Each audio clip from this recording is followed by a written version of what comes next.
আমার খাতায় এটা কোটেড করা আছে, বাট তোমাদের যদি আমি খাতার থেকে পড়াই তাহলে দেখা যাবে কি যে তোমরা নাকি দেখতে পাও না। দ্যাটস ওয়াই আমার গ্রুপ থেকে আমি বের করছি।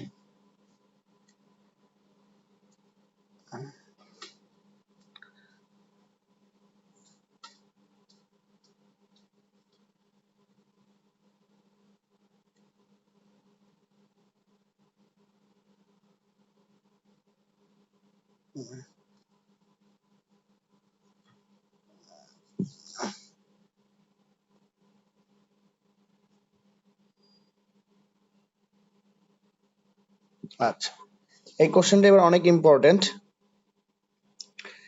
Discuss the use of symbols.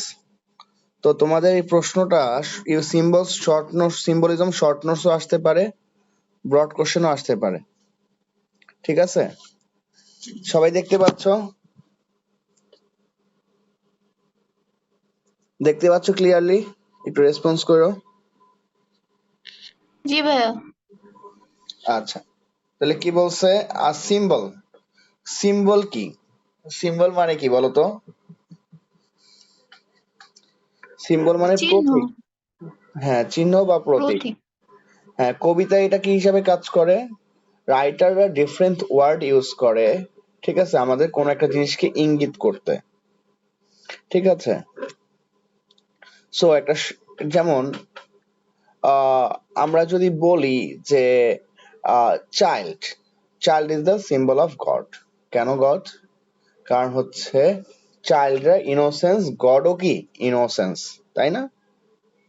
Okay, similarly এই এক্সাম্পলের বাইরেও যদি আমরা একটা এক্সাম্পল দিতে চাই, যেমন flower, flower is the symbol of beauty. On the other way, a good lady is a symbol of beauty. Okay, so এইভাবে আমরা বিভিন্ন জিনিসের সিম্বল কবিরা দিয়ে থাকে।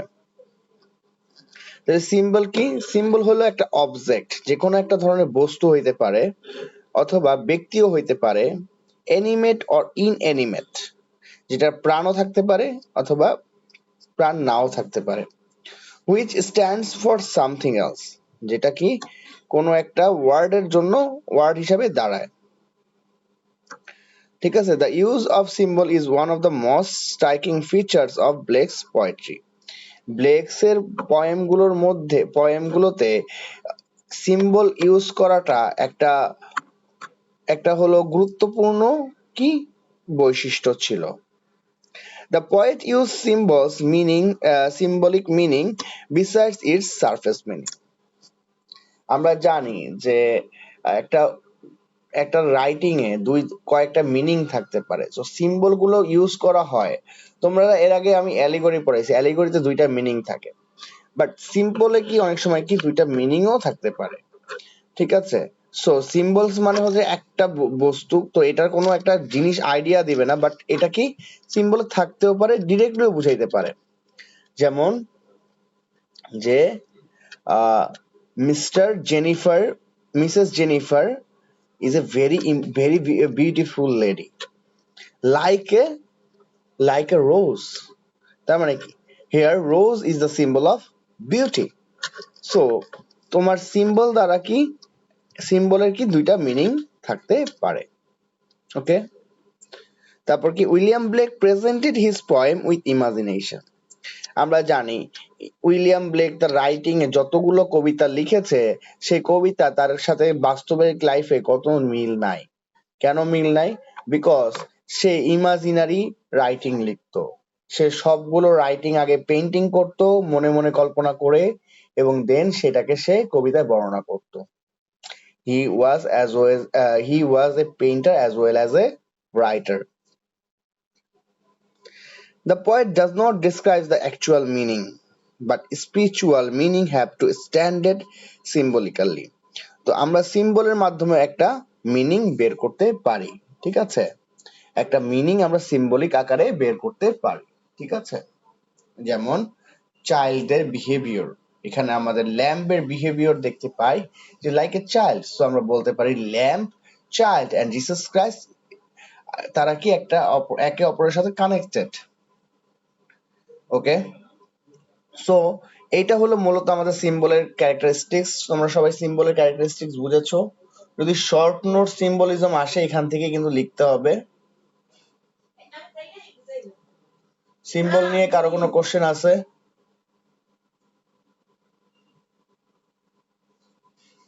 ওকে, কেউ জয়েন করেছে নতুন করে, দেখি তো।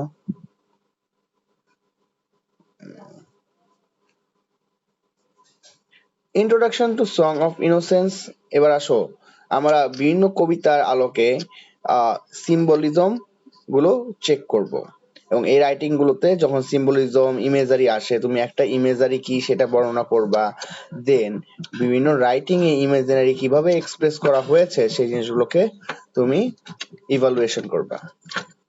তো এখানে একদম ভেরি ফার্স্ট কোটেশনে বলছে introduction to the song of innocence is an important symbolic poem. যেখানে এবার এবার সং অফ ইনোসেন্সে কি কি সিম্বলিজম আছে, কি কি ঘটেছে সেই জিনিস বলতে হবে। While wandering the valleys the poet in his vision. যখন পয়েট কি করছো একটা উপত্যকা দিয়ে হাঁটছিল, দ্য পয়েট কি করছিল, দেখছিল a mystic child on a cloud. সে কি দেখতে পায়, একটা মিস্টিক চাইল্ড মানে কি একটা সুপেরিয়র চাইল্ড কি সে মেঘের উপরে ভাসতেছে। The child's bear great significance.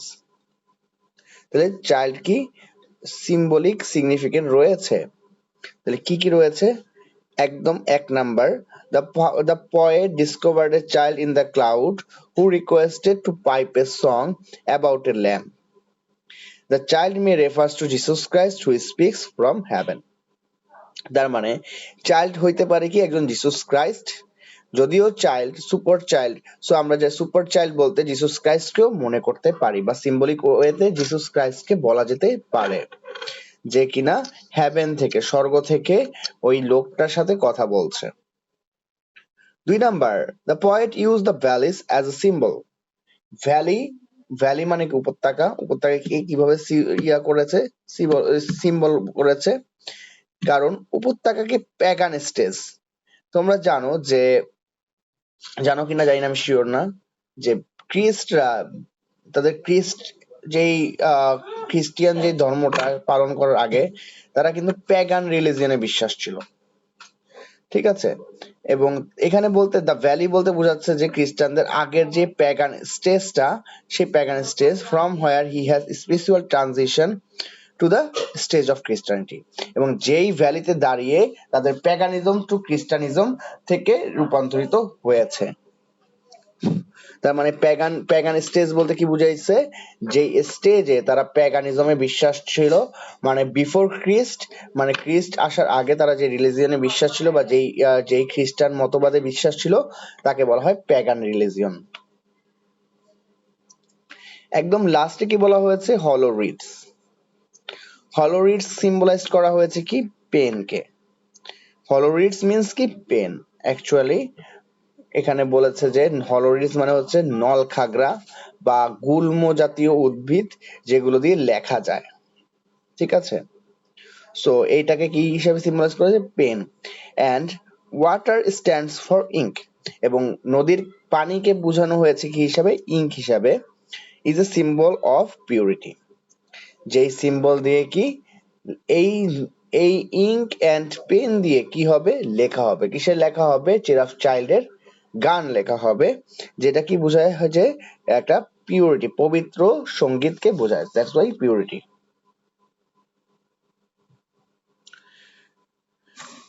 The weeping is perhaps due to Christ's agony in the garden at the fall of Adam and Eve.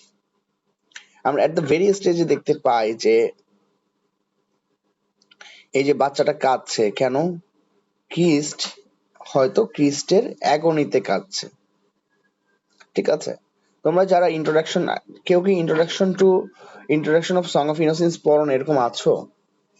এটা কিন্তু যারা ক্লাসে introduction to song of innocence পড়েছো, আজকে কিন্তু টোটালি ক্লাসগুলো কিন্তু ওইখান থেকে আর কি, কবিতা যারা ভালো করে পড়ছো দ্যাটস ওয়াই আমি কিন্তু আগে টপিক গুলো পড়াই, ঠিক আছে। এটা কিন্তু টোটালি ইন্ট্রোডাকশন থেকে আমি বলছি।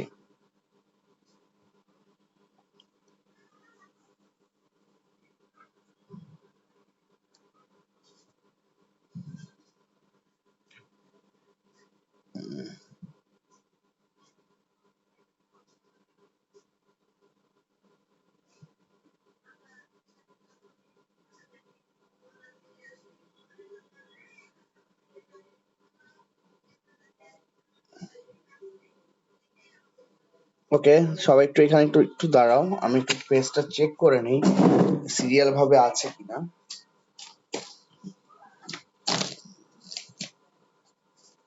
Sorry for interruption.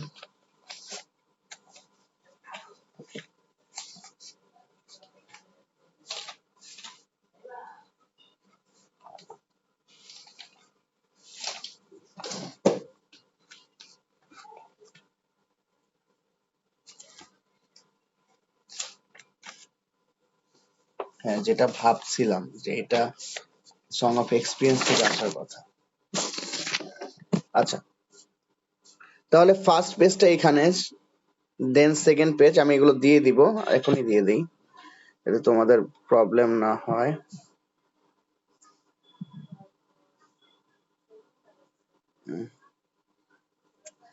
এক নাম্বার পেজ, 2 নাম্বার পেজ। আচ্ছা, হচ্ছে দ্য ল্যাম্প,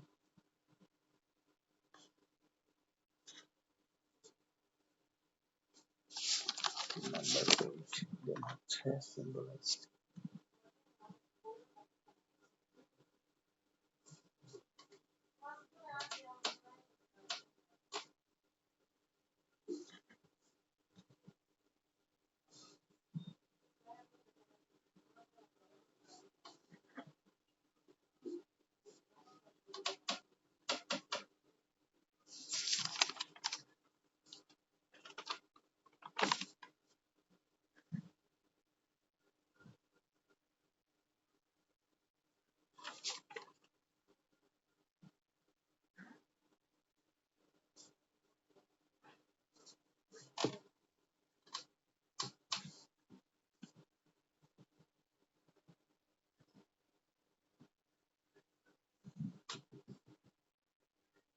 ওকে, তাহলে আমরা ফার্স্টে introduction of song of innocence, এটার সিম্বল গুলো দেখলাম। দেন আমরা the ল্যাম্বের, in the poem The Lamb, the poet visualizes the divine equalities of the child. এই ল্যাম্ব কবিতাতে কবি একটা ভিজুয়ালাইজ করেছে বা একটা জিনিস দেখতে পেয়েছে, যে জিনিসগুলো হলো যে ডিভাইন কোয়ালিটিস মানে কি, স্বর্গীয় যে কোয়ালিটিস, আমাদের স্বর্গীয় অনেক রকমের মানুষের মধ্যে অনেক কোয়ালিটিস থাকে। লাইক কেউ অনেক, ধরো একটা লোক, সে কিনা ভবিষ্যতের সবকিছু বলতে পারে, তার মানে কি হি হ্যাজ ডিভাইন কোয়ালিটিস। তার মানে এখানে সে ডিভাইন কোয়ালিটিস নিয়ে কথা বলেছে। এখন ডিভাইন কোয়ালিটিস কাদের নিয়ে? Childs, lamb and unifies them with Jesus Christ. তার মানে চাইল্ড এবং ল্যাম্বের ডিভাইন কোয়ালিটিস বা স্বর্গীয় গুণাবলী নিয়ে কথা বলেছে, যেগুলো কি জিসাস ক্রাইস্টের সাথে অনেকটা মিলে যায়। All are brought to unite to from a single divine entity. সকলগুলো যেমন চাইল্ড, ল্যাম্ব এবং জিসাস ক্রাইস্ট, তিনজনই একই সত্তা থেকে, এই একই সত্তার এন্টিটি। তারপর কি বলেছে? It is innocence which connects with three figures. Christ is called a lamb because of his meekness and mildness. তারপর কি বলছে যে এই যে ইনোসেন্সটা কি হয়, কানেক্ট করে এই তিনটা figure, child, lamb and Christ. একটু আমি যদি গুছায় বলি, দেখো, একটা চাইল্ড কি, অনেক নিষ্পাপ একটা বাচ্চা, যে কিনা তার জন্মের পূর্বে সে কি থাকে, সে গডের কাছে থাকে। ঠিক আছে, দ্যাটস ওয়াই একটা চাইল্ডের মধ্যে ইনোসেন্সিটি আছে। অ্যান্ড তোমরা জানো যে জিসুস ক্রাইস্টের যখন সে বাচ্চা হয়, সে কিন্তু বাচ্চা অবস্থায় কিন্তু সে একজন ডিভাইন চাইল্ড ছিল। সে একটা অদ্ভুত লেভেলের চাইল্ড ছিল ছোটবেলা থেকেই। ঠিক আছে, সেই জন্য আমরা কিন্তু জিসাস ক্রাইস্টকে কি বলতে পারি, ডিভাইন চাইল্ড বলতে পারি। সিমিলারলি ল্যাম্প কিন্তু একটা কি, স্বর্গীয় এন্টিটি। কেন স্বর্গীয় এন্টিটি? কারণ ল্যাম্বের মধ্যে অনেক গুণাবলী আছে যা সাধারণ অন্যান্য অ্যানিমেলের নাই। ল্যাম্বরা কি হয়, অনেক শান্ত শিষ্ট স্বভাবের হয়। ঠিক আছে, এবং ল্যাম্বগুলো দেখতে অনেক সুন্দর। ঠিক আছে, মনে হয় কি এটার সাথে জিসাস ক্রাইস্টের একটা মিল রয়েছে। তো এখানে কি বলা হয়েছে যে Christ is called the lamb because of his meekness and mildness. তার কোমলতা এবং তার সৌন্দর্যতা এই জন্য তাকে ল্যাম্ব বলা যায়. He was also called when he was first appeared in the world as a son of God. তাকে চাইল্ডও বলা যায় কেন? যখন সে ফার্স্ট অ্যাপিয়ার্ড করে এই ওয়ার্ল্ডে, সে কিন্তু গডের পুত্র হিসাবে সে এই ওয়ার্ল্ডে আসে. ঠিক আছে? সো তোমরা তোমাদের ধর্মীয় বিলিফ থেকে বিশ্বাস করো বা না করো, কিন্তু এটা তোমাকে বাধ্য হয়ে লিখতে হবে. ঠিক আছে? কারণ এটা পয়েটদের ফিলোসফি অথবা অন্যান্য ধর্মের ফিলোসফি থেকে লেখা হয়েছে. The harmless of the lamb and the purity of the child's heart are the manifestation of Christ's innocence. তার মানে কি বলা হয়েছে? The harmless, যে ল্যাম্বের যেই সুন্দর একটা কোমলতা, and the purity of the child, একটা চাইল্ডের বিশুদ্ধতা বা চাইল্ডের একটা পিওর হার্ট রয়েছে, সেটা কি কি প্রকাশ করে? কি বলেছো? Manifestation of ক্রিস্ট innocence.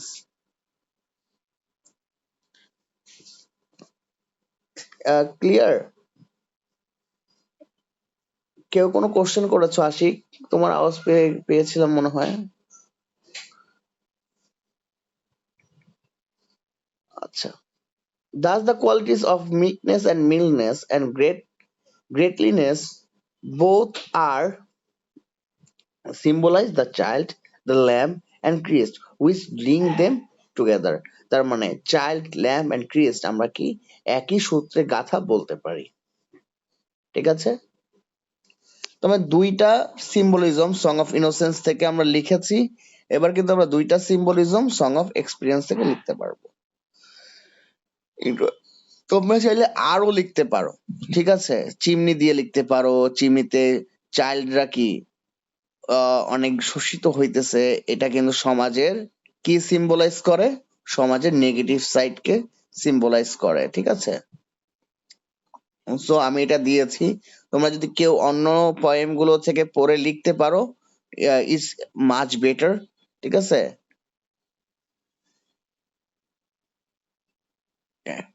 তাহলে কি বলছে? Introduction of song of experience is also allegorical. কারণ আমরা এটা যখন পড়েছি তখনই বলেছি এখানে অ্যালিগরিক্যাল, সবকিছুই অ্যালিগরি নিয়ে ডিসকাস করে. অ্যালিগরি নিয়ে আমি অনেকগুলো ক্লাস নিয়েছি, লাস্ট ক্লাস আমি অ্যালিগরি নিয়ে বলেছি. তো in the poem the bird মানে কি মেসেঞ্জার্স অথবা সভাকবি, is associated with loss and imagination, যে কি অনেক বেশি যে সংযুক্ত কার সাথে? যে তার একটা ইমাজিনেশন আছে এবং ভবিষ্যৎ সে জানে. The bird is introduce to reveal the to God word of God to man. Bird কি প্রকাশ করে মানুষের কাছে?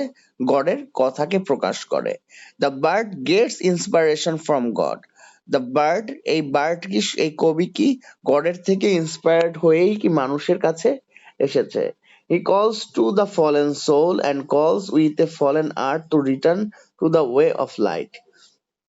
সে কি ফলেন সোল, মানে যেই সোল গুলো বা যেই আত্মাগুলো অধপতিত হয়েছে, সমাজে যেসব খারাপ মানুষগুলো আছে তাদের কি soul? Fallen soul. and calls with a fallen earth, এবং সে একটা এমন একটা আর্থকে উদ্দেশ্য করে বলতেছে যে আর্থের মধ্যে কোনো ভালো কিছু নাই, কোনো ভালো মানুষ নাই, কোনো ভালো কাজ নাই. এই আর্থকে বলতেছে to return the way of light, চলো আমরা আলোর পথে ফিরে যাই. দ্য ওয়ে অফ গড, গডের পথে কি? আলোর পথ. হিয়ার আর্থ, এখানে আর্থ রিপ্রেজেন্ট করছে কি? এখানে আর্থ কি সিম্বলাইজ অর্থে ব্যবহার করা হয়েছে. আর্থ রিপ্রেজেন্ট করছে কি? শিফার কি হইল? লাস্ট ক্লাসে ছিল না?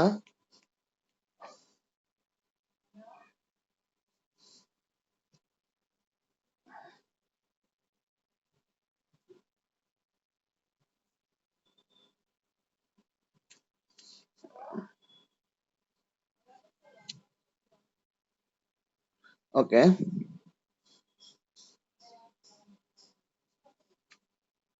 আর্থ represents all over the people of earth. Earth বলতে কি বোঝায়? যে এই পৃথিবীতে সকল মানুষকেই বোঝায়. ঠিক আছে? The bird goes one stage further and describes holy world as wedding is evening. তাহলে দ্য বার্ড কি যায় একটা স্টেজ থেকে আরেকটা স্টেজে অ্যান্ড ডিসক্রাইবস হলি ওয়ার্ড এবং পবিত্র ওয়ার্ড ব্যবহার করে as wedding wedding is evening, ঠিক আছে, বিবাহের সঙ্গীতের মতো একদম পবিত্র সঙ্গীত ব্যবহার করে, ঠিক আছে। তার মানে bird is a pious man, is a messenger of God. সে কিনা এই পৃথিবীতে এসেছে ফলেন সোল গুলোকে পিউরিফাই করতে, এবং সে পৃথিবীতে এসে এই আর্থকে পরিশুদ্ধ করতে চায়। এবং সে বলছে আর্থটা কি হয়ে গেছে, ফলেন হয়ে গেছে, ভূপতিত হয়ে গেছে। কেন হয়েছে? কারণ আর্থটা আসলে সকল আর্থের মানুষের কথা বলছে, ঠিক আছে। তো here earth is the symbol of all human. The weeping is perhaps due to Christ's agony in the garden at the fallen of Adam and Eve. এই কবিতায় আমরা দেখতে পাই যে খ্রিস্ট একটা গাছের ওখানে বসে কান্না করছে। তো এই গার্ডেনে কেন কান্না করছে, তার কান্না করাটা মূলত এই কারণ হতে পারে যে গড অ্যাডাম এন্ড ইভকে কি করেছে, স্বর্গ থেকে বিতাড়িত করেছে। In the poem the ancient tree, যে ট্রি বললাম না, যে ট্রি বসে বসে কাঁদছে, are the forest of experience, যেটাকে আমরা বলতে পারি এক্সপিরিয়েন্সের একটা বড় ফরেস্ট বা জঙ্গল। The soul of man sunk in dew which represent materialism starts. তার মানে মানুষের যে আত্মা, সেই আত্মার মধ্যে শিশির বা শিশিরে ডুবে আছে। এটা দ্বারা বোঝাচ্ছে কি মানুষ আসলে সায়েন্টিফিক ম্যাটেরিয়াল লাইফে সে তার এই সকল কিছু নিয়ে ডুবে আছে। সে ধর্মীয় জিনিসের প্রতি উদাসীন। ওকে, তার মানে সবাই দ্য সং অফ এক্সপিরিয়েন্স এর ইন্ট্রোডাকশন বুঝেছো?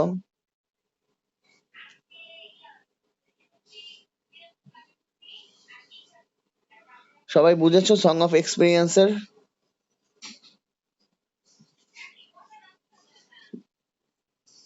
আচ্ছা, ভাইয়া ক্লাস কি রেকর্ড করছেন?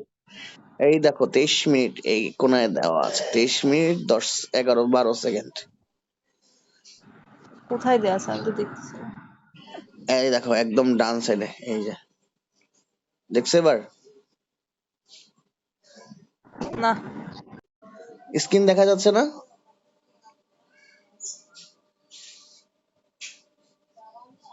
এবার দেখছো? আচ্ছা থাক, দেখা লাগবে না। রেকর্ড করছেন, আপলোড দিয়ে দিয়েন দিতেই হবে। না না না, আমি আসলে এটা এটা কি আমার স্ক্রিনে কি এই যে টাইমারটা যে উঠে, এটা তোমরা দেখো না? ওরা দেখতেছি কিনা ওদের জিগান ভাইয়া, আমি দেখতেছি না। তোমরা কেউ দেখো না এটা? একটু রেসপন্স করো তো। না ভাইয়া।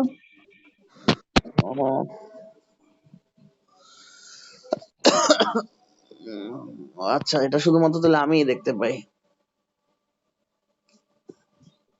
এই জন্যই তো বলি অনেক সময় দেখা যায় তোমরা আমাকে বলো না কেন। আই হোপ যে অনেক সময় আমি এরকম করি যে একটা ক্লাস শেষ হওয়ার পর আমি টাইমারটা স্টপ করে দেই, স্ক্রিন শেয়ার অফ হয়ে যায়, দেন আবার যখন ক্লাস শুরু করি আমি যে অন করবো এটা ভুলে যাই।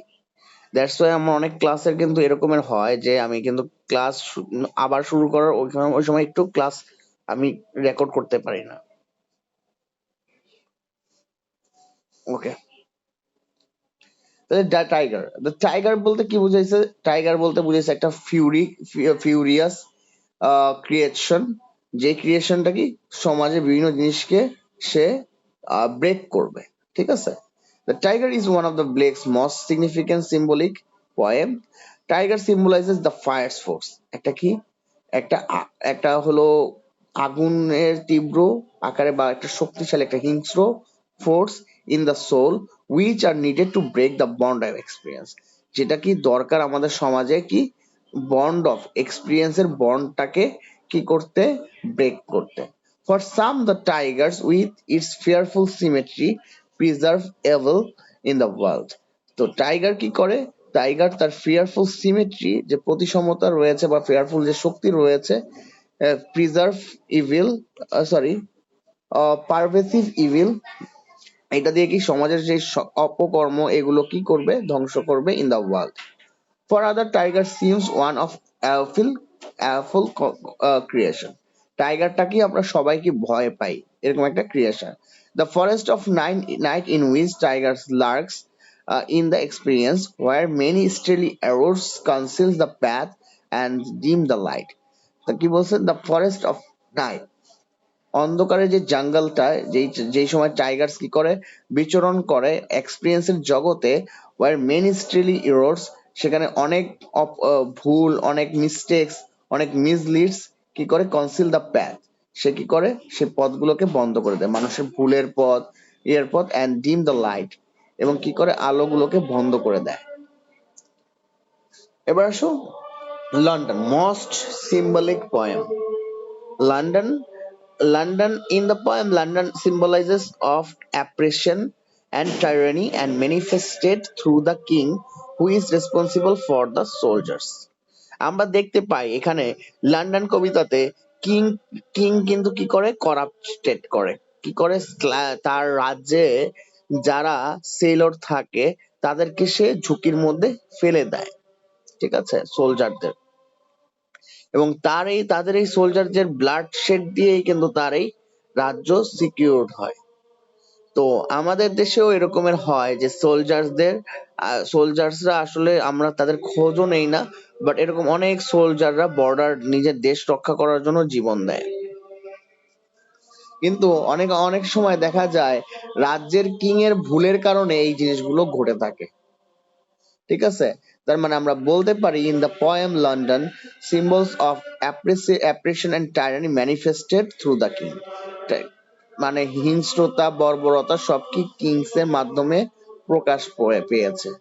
সোশ্যাল ইনস্টিটিউশন, দেন 2 নম্বর কি বলছে, social institution like Lovelace marriage, মানুষের মধ্যে লাভলেস ম্যারেজ হচ্ছে, এবং এর কারণে কোনো রিলেশন মানুষের মধ্যে ভালো যাচ্ছে না, এবং মেয়েরা কি হয় পণ্যতে পরিণত হয়, এবং তারা অনেকটা বেশি রাস্তাঘাটে তাদেরকে পাওয়া যায়।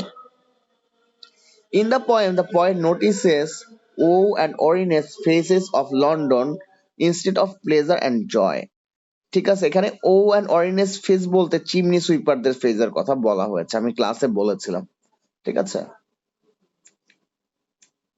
ওকে, দেন এখানে কিন্তু in every Cry of every man, in every, আচ্ছা এখানে কিন্তু আরো কিছু লাইন তোমরা ইউজ করতে পারো, ঠিক আছে, আমি এখানে একটু বলে দেই এই জায়গাটা কি ইউজ করবা।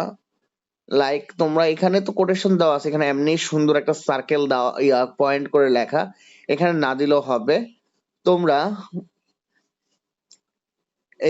এইখানে ইউজ করতে পারো লাস্টের ওই যে আই এম চাইল্ড, আমার লাইনটা পুরোপুরি খেয়াল নাই, লাস্টের যে লাইনগুলো আছে না, লাস্টের 4 লাইন ইউজ করতে পারো এই কবিতায় ল্যাম্বের। আচ্ছা, এই বার্ডের মধ্যে দিতে পারো ওই যে বার্ডের যেই গার্ডেন নিয়ে কথা বলা হয়েছে, দ্য এনশিয়েন্ট গার্ডেনের ট্রি, দ্য এনশিয়েন্ট ট্রি, ওই ট্রির লাইনটা দিতে পারো, ঠিক আছে। কবিতায় যত লাইন ইউজ করতে পারবা তত মনে করবা টিচারকে ইমপ্রেস করতে পারবা। যদি সামান্য একটা রিজন পাও এখান থেকে আমি কবিতার লাইনগুলো উঠাইতে পারবো, ওই রিজনটা ইউজ করবা, ঠিক আছে।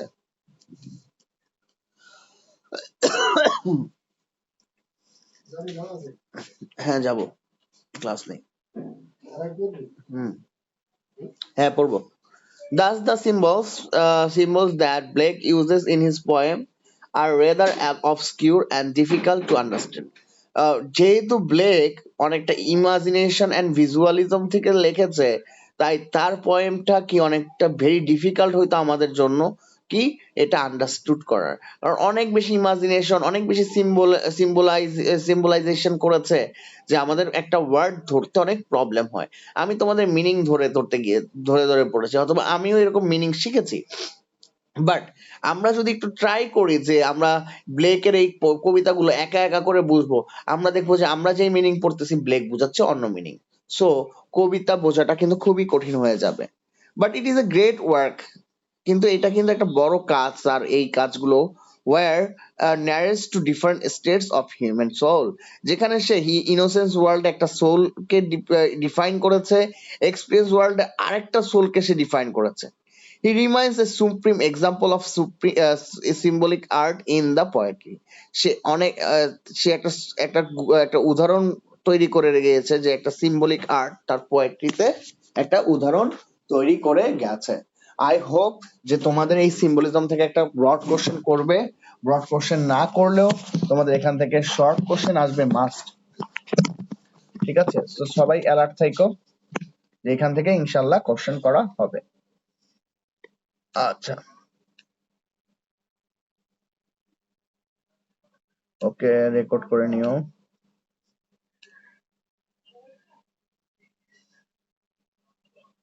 আচ্ছা, অলরেডি অ্যালার্ম দিয়ে দিয়েছে, আমরা নেক্সট জয়।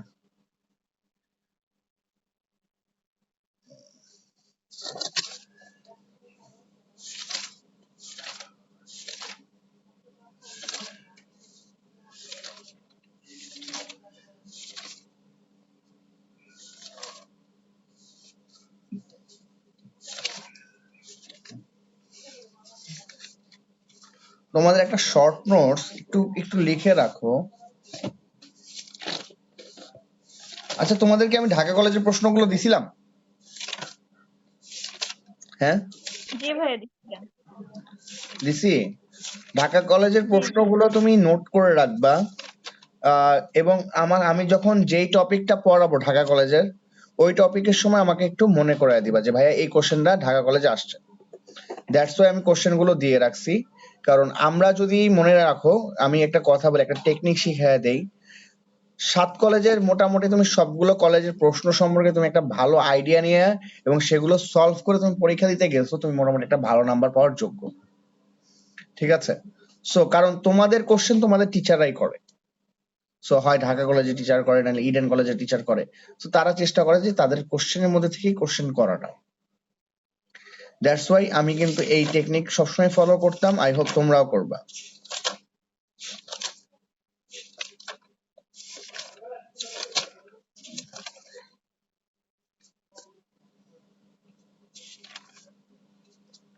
ওকে, যেহেতু এখান থেকে আসে নাই ঢাকা কলেজে, তো আমরা এখান থেকে আমাদের মতো করে পড়বো। ঢাকা কলেজে আসছে ওড, আসছে মেবি পার্সি, বেশি শিলি থেকে আসছে। শিলি থেকে তোমাদেরও কোশ্চেন করা হয়েছে, বাট এই বছর কিডস কিন্তু অনেক ইম্পর্টেন্ট। আচ্ছা, দা টাইগার, তো তোমাদের এখান থেকে আমি দিয়েছিলাম কি, দা টাইগার গতবার চলে আসছে। দ্য ল্যাম্প, টাইগারের খালাতো ভাই, দ্য ল্যাম্প পড়বা। দ্য ল্যাম্প, আর কি দিচ্ছি, সব থেকে মনে রাখবে এবার লন্ডন থেকে একটা না একটা কিছু হয়ে যাবে। ঠিক আছে, লন্ডন থেকে গত 2 বছরে তেমন ইম্পর্টেন্ট কোশ্চেন আসে নাই, এবার থেকে লন্ডন থেকে একটা কিছু না একটা কিছু হয়ে যাবে। সো সবাই লন্ডন কবিতাটার ভালো করে সামারি পড়বা। ঠিক আছে, লন্ডন কবিতা থেকে ভালো করে সামারি পড়বা। এখান থেকে short explanation, short notes, broad question যে কোনো কিছু আসতে পারে এবার। ঠিক আছে, আমি এটা তোমাদেরকে ইয়ে করে দিলাম, অ্যালার্ম দিয়ে দিলাম যে লন্ডন থেকে একটা কিছু আসবে এবার। ঠিক আছে, দ্যাটস ওয়াই আমি এখন লন্ডন পড়াবো। ঠিক আছে, সবাই একটু লন্ডনটা দেখো। এটা আমার পিকচার করা নাই, এটা আমার পিকচার করা নাই, পিকচার করে দিতে হবে।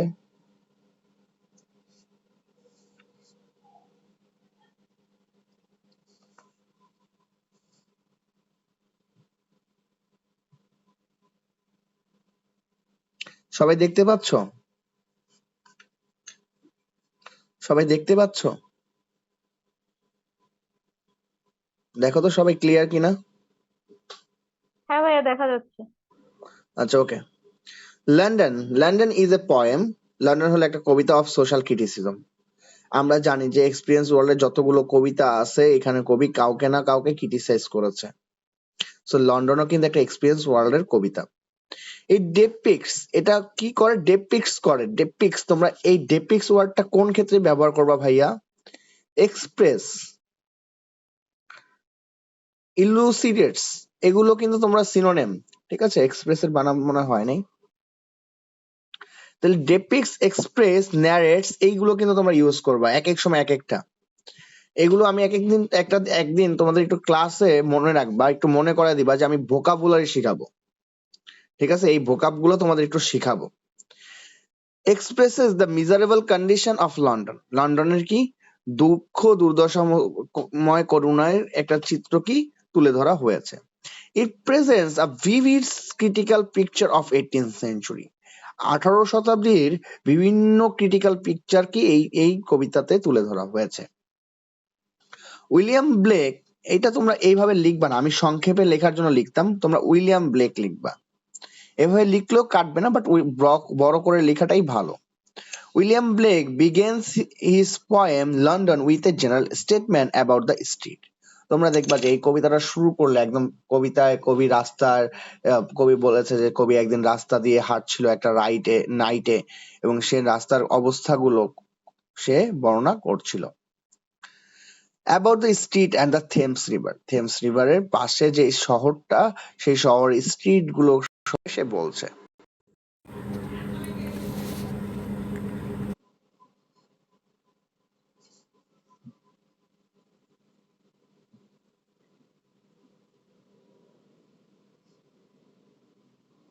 দেখতে পাচ্ছ না?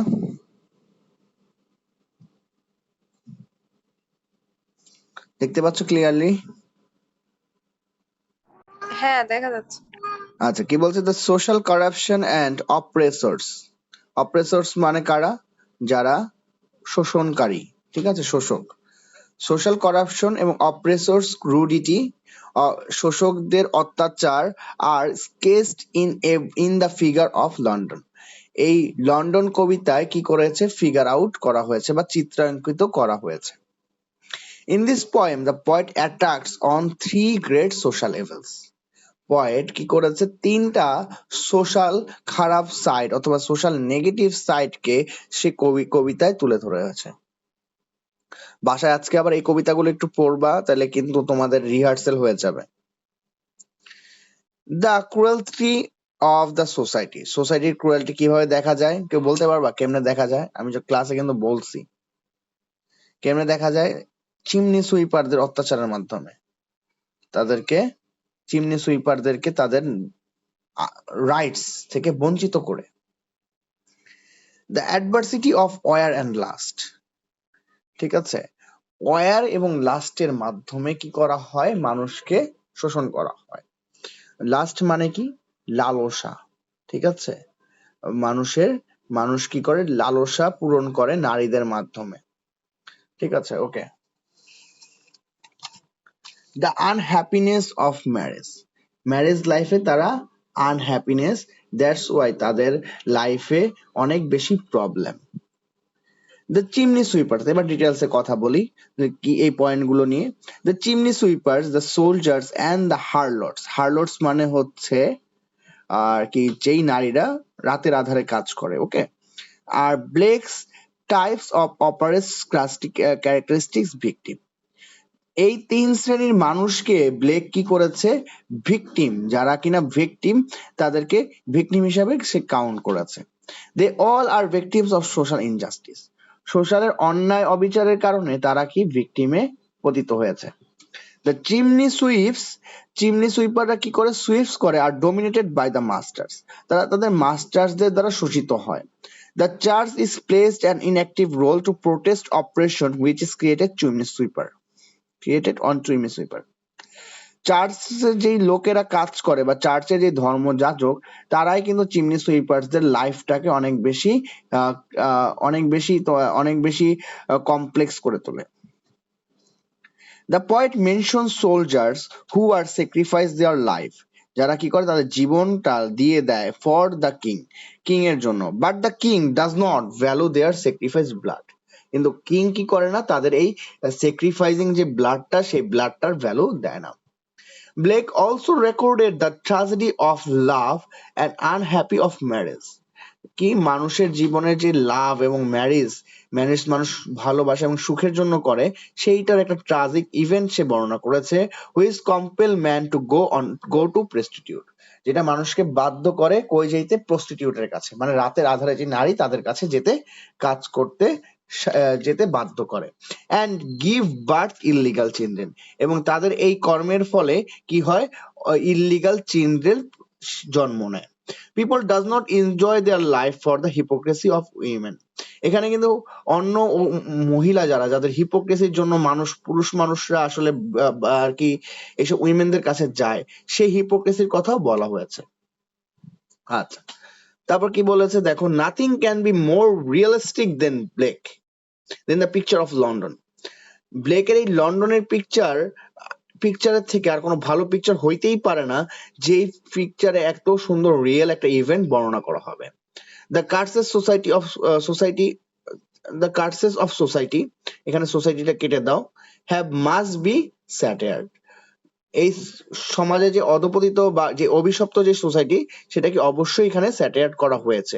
Which have done by William Blake, যেই ক্রিটিসাইজ বা যেই স্যাটায়ার করেছে বা যেই বিদ্রুপটা করেছে, সেই বিদ্রুপটা করেছে উইলিয়াম ব্লেক তার লন্ডন কবিতার মাধ্যমে। তাহলে এগুলাই থাকলো আজকে পড়া। আর আমি বাসায় একটা প্রশ্ন দিয়ে দিব, ব্রড কোশ্চেন, বাকিটা সেটা তোমরা একটু পড়ে নিবা। আর আমি নেক্সট ক্লাসে উইলিয়াম ওর্ডসওয়ার্থ ধরবো। সো ব্লেকটাকে আমি এখানেই শেষ করতে চাচ্ছি, ঠিক আছে? আর আজকে আমি ব্লেকের নোট দিয়ে দিছি কি কি পড়বা, সো এগুলো পড়লে তোমাদের ব্লেক কমপ্লিট হয়ে যাবে।